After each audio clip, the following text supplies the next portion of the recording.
तू कशाला उधार देतो? मी तुला जेलमध्ये टाकलं, मी तुला सांगतोय. काय चाललंय बावटपणा? बापाची काय मार्केट कमिटी? माझ्याही बापाची नाही, तुझ्याही बापाची नाही. कळवणेच, कारण की महाराष्ट्रामध्ये इतर मार्केट कमिटीची माहिती घेतली असता 5 ते 10 कामगारांच्या मध्ये मार्केट कमिटी चालते. म्हणजेच 50% कामगारांवर मार्केट कमिटी चालते. आपल्याकडं दुप्पट कामगार आहेत. 100% कामगार भरती करण्याचा आता पुन्हा घाट घातलाय. बारामती येथील पेट्रोल पंपाची उधारी 2 कोटी झाली. 2 कोटी झाली.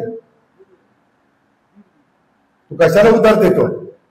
मी तुला जेलमध्ये टाकलं, मी तुला सांगतोय. विश्वासने सांगितलं किंवा कोणी सांगितलं तर द्यायचं नाही. विश्वासने सांगितलं किंवा कोणी चेअरमन असेल, हे काय चाललंय बावटपणा? 1.5 कोटी कोणाला दिलं डिझेल पेट्रोल?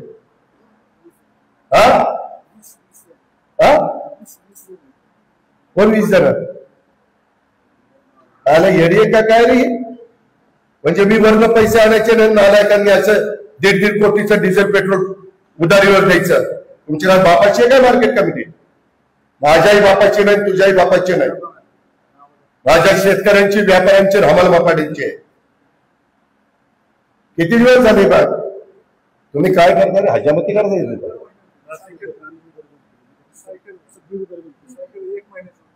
एक महिना नाही, 2 महिने नाही. मी पण पंप चालवतोय, खरेदी विक्री पंप चालवतोय. माने रवींद्र आहे का रे? तुझी उधारी आहे का?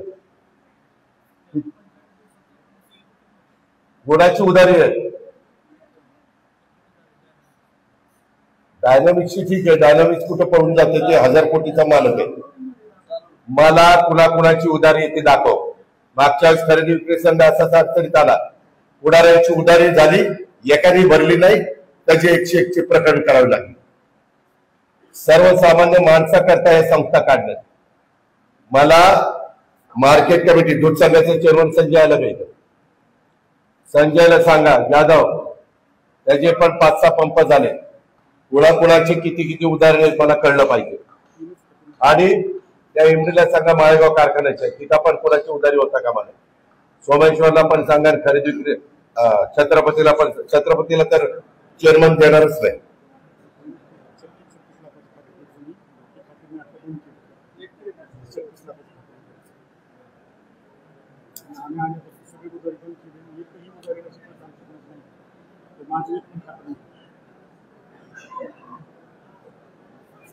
ज्याच्यामध्ये राठोडे तुमचं काम नाही ह्याची मला जाणीव आहे.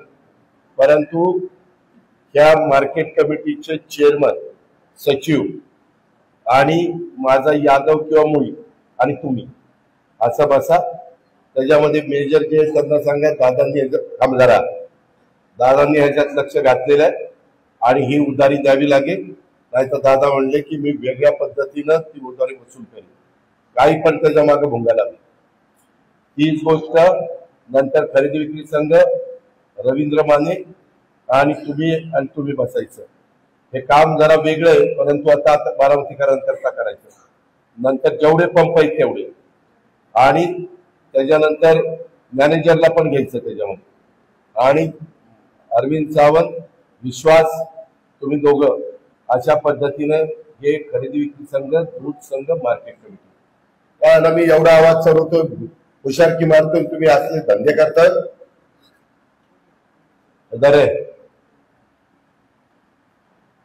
ह्याच्यामध्ये पण कामगारांच्या मध्ये बारामती येथील पेट्रोल पंपाची उदाहरण 2 कोटी, याच्यामुळे मला कळलं. आणि मला माझ्या संचालकांनीच सांगितले, इतके दिवस काय मी झोपा काढल्या का काय करणार नाही. आपल्याकडे तुमच्या नावाखाली विनाकारण भरती केली जाते. एकालाही भरती करू नका. आपल्या मार्केटमध्ये सुद्धा कामगार भरतीची आवश्यकता नाही. एकदा मला पॅटर्न दाखवा. उगीच खोगर भरती करू नका. तुमच्या सहकार्यामुळे, तुम्ही देत असलेल्या निधीमुळे मार्केट कमिटीचे सर्व वैभव दिसतंय. स्वभांडवलातून एकही विकास काम केलं नाही. तुम्हाला दाखव तुझ्या स्वभांडवलात काय केलं तू. करोडो रुपये मी देतोय. मी आता परवा वर्ध्याला सुधीर कोठारींच्याकडे गेलो होतो, इंगड घातला.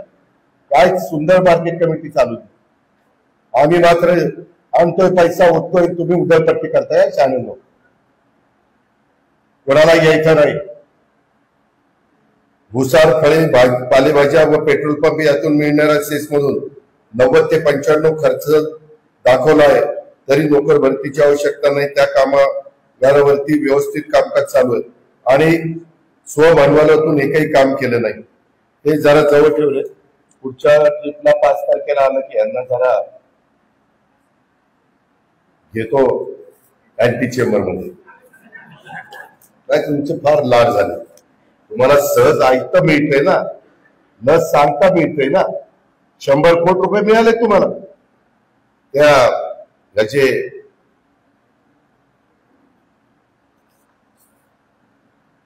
कोल्ड स्टोरेज आणि प्रशासकीय इमारतीलाही वेगळे मिळाले आणि कमर्शियल बिल्डिंगला मिळाले ना. 110 किती कोटी मिळाले सगळे? 149. बघा, 149 कोटी. आणि तुमचं वर्षाचं उत्पन्न किती? खर्च वजा जाता 1 कोटी बीके हिरवे यांचं उत्पन्न आणि दिले जवळपास 150 कोटी. म्हणजे एवढे पैसे यायला मोहनराव 150 वर्ष लागली असते. काय यांना लाज लज्जा शरम? पुन्हा लोकांना वाटतं बाजी पवार कुणाच्या समोर पंचनामा करतोय. का करणार नाही? मी ज्या उद्देशाने दिलं तर उद्देश सफल करायला नको.